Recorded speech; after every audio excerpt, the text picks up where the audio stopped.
तो दोस्तों इस वीडियो में मैं आपको वैसे तो बहुत ही अच्छी खबर देने जा रहा हूं, लेकिन इस खबर की बैकग्राउंड जब आप जानेंगे तो यकीन मानिए आप अपना सर पकड़ लेंगे कि ये भला कैसे संभव है, या अगर संभव है तो ये केवल भारत में ही है और इन सारी चीजों को हम लोगों ने बहुत जल्द हमारे सिस्टम से उठाकर बाहर फेंक देना चाहिए। देखिए, भारतीय DRDO द्वारा एयर टू एयर मिसाइल बनाई गई अस्त्रा मार्क 1, अस्त्रा मार्क 2 भी बनाई जा चुकी है, लेकिन फिलहाल अस्त्रा मार्क 1 की बात की जाए तो ये ऑपरेशनल हो चुकी है। नौसेना और वायुसेना दोनों के द्वारा बहुत बड़ी मात्रा में इसको ऑर्डर भी प्लेस कर दिया गया है, लगभग 1000 की संख्या में, और इनका मास प्रोडक्शन तक शुरू हो गया है। और इससे भी बड़ी बात कि विदेशी फाइटर जेट में हम लोगों ने इसका इस्तेमाल शुरू कर दिया है, जिसमें नाम निकल कर आता है Su-30 MKI का। हालांकि यहाँ पर कहा जा सकता है कि Su-30 MKI विमान वो विमान है जिसमें DRDO द्वारा बनाई गई किसी भी मिसाइल को शुरुआती फेज में ही टेस्ट किया जाता है, या यूं भी कहा जा सकता है कि Su-30 MKI DRDO के लिए एक टेस्ट बेड के तौर पर काम करता है। तो ऑब्वियसली सबसे पहले इंटीग्रेशन वगैरह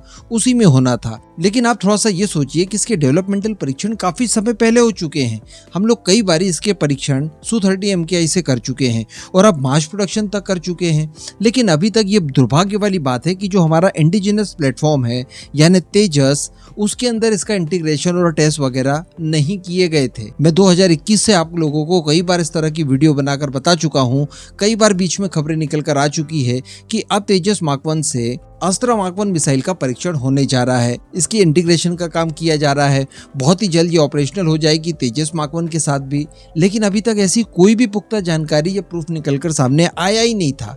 एक्चुअली अभी तक भी अस्त्रा मार्क 1 मिसाइल का परीक्षण तेजस फाइटर जेट से पेंडिंग है, और ये कितने बड़े दुर्भाग्य की बात है, जहां पर एक तरफ हम लोग अस्त्रा मार्क 1 मिसाइल को दूसरे देशों को ऑफर कर रहे हैं कि रफाल में इंटीग्रेट करवा लीजिए, हमारे खुद के रफाल्स में इंटीग्रेशन के लिए तैयारियां कर रहे हैं, मलेशिया, आर्मेनिया, इस तरह के देशों को हम लोग ऑफर कर रहे हैं। लेकिन कितनी खराब बात है कि हम लोगों ने हमारे खुद के तेजस में अभी तक इसके इंटीग्रेशन का काम और टेस्ट वगैरह नहीं किए थे। मिसाइल तो ऑलरेडी बन चुकी है, तेजस भी पूरा बन चुका है। तेजस की बात की जाए तो तेजस के साथ हम लोग आइडर भी मिसाइल टेस्ट कर चुके हैं इजरायली, इसके अलावा पाइथन 5 मिसाइल है वो टेस्ट कर चुके हैं, रशियन मिसाइल टेस्ट कर चुके हैं।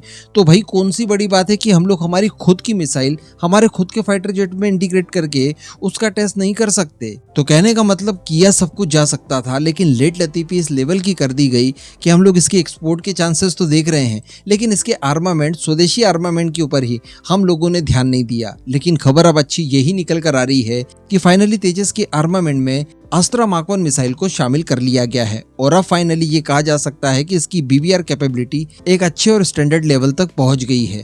हालांकि अभी भी चाइनीज PL-15 मिसाइल हमारे लिए थ्रेट बनी रहेगी, क्योंकि वो डुअल पल्स रॉकेट सिस्टम के ऊपर काम करती है, जिसके लिए अस्त्रा मार्क 2 मिसाइल भी अनिवार्य हो जाती है कि वो तेजस में इंटीग्रेट करें हम लोग, खासकर इस समय की अगर बात की जाए, क्योंकि चाइना की PL-15 मिसाइल पाकिस्तान द्वारा इस्तेमाल की जा रही है JAP-17 में। और बात की जाए अगर तेजस की, तो तेजस को रिसेंटली खबरें निकल कर आई थी कि हम लोगों ने जम्मू एंड कश्मीर में फ्रंट लाइन पर डिप्लॉय किया है, यानी पाकिस्तान की तरफ से किसी भी तरह का कोई थ्रेट निकल कर आता है तो सबसे पहले हमारे तेजस ही काउंटर करेंगे।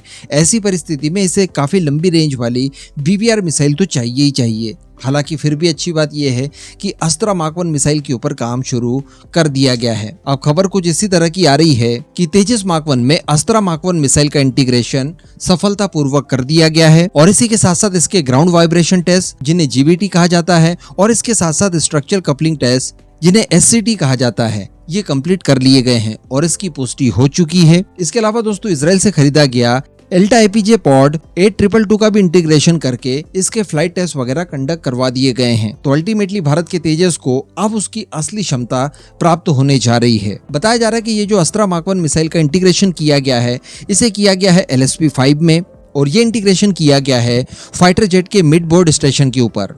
तो फाइनली BBR मिसाइल मिल जाने के बाद और इसके इंटीग्रेशन हो जाने के बाद अब बाकी बचता है इसका फायर टेस्ट। बताया जा रहा है कि वो भी काफी जल्द कंडक्ट करवा दिया जाएगा, जिसके बाद हमारे पायलट्स अपने तेजस का इस्तेमाल करते हुए एक सुरक्षित दूरी से दुश्मनों के फाइटर जेट के ऊपर अटैक कर पाएंगे। तो इससे अच्छी कोई दूसरी खबर इस समय नहीं हो सकती, इसके लिए अप्रिशिएट करना पड़ेगा। लेकिन हाँ, अभी भी कहूंगा कि इसमें काफी ज्यादा देरी की गई।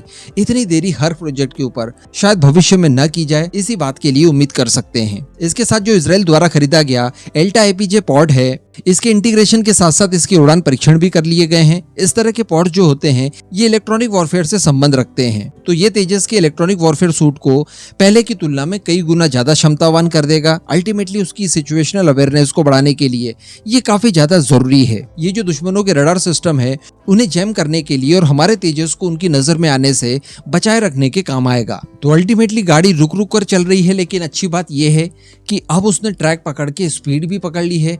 आई होप कि इन फ्यूचर सारी चीजें हम लोग प्रॉपर डेडलाइन के साथ करें ताकि किसी भी तरह से डिफेंस के क्षेत्र में सैक्रिफाई ना करना पड़े। इस पूरे मुद्दे पर और इस न्यूज पर आपका क्या मानना है नीचे कमेंट करके जरूर बताइएगा।